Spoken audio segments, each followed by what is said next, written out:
we veterinarians, we're skeptical people. We're a skeptical bunch.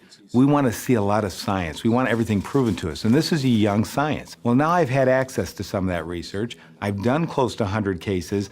I'm seeing the results. I know when my colleagues see what this does for animals, they're going to want to do it too. So I want to share it. There's 150 million dogs and cats in the United States alone. We're estimating 25 to 30% of them have osteoarthritis. We can help that population of animals better than anything I've seen before. So I want to just convince them to try it in one animal, to select that case properly and try it. And then they'll be like me. They'll be wanting to tell the rest of the world about it because now we have this new tool, regenerative medicine. And I can't tell you how excited I am about it. I know it's hard to tell. I'm not animated at all.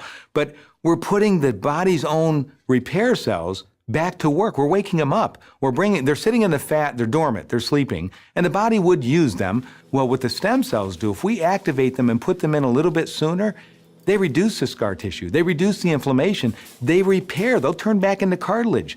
What we're doing in-house now with a stem cell kit that MediVet America brought to us is we're taking the fat out, takes about 10 to 15 minutes. We're then processing it in-house, harvesting the stem cells. We're activating those stem cells, which means we're waking them up from a dormant state or a sleeping state with some growth factors from that patient and some photostimulation from an LED light source. It's a patented technology. And then we're injecting them back into that patient. Very little risk of reaction because the cells are coming from that patient going back into the patient. And we're doing that in one day. It takes about 4 hours.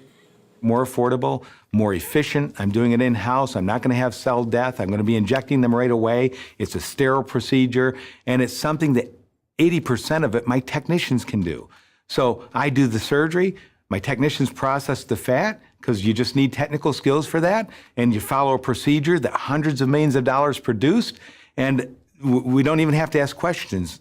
Brains smarter than mine develop these technologies that we can now do in-house, and then we can inject them, and I inject them back into the animal 3-4 hours later. The animal goes home the same day, the whole process is done.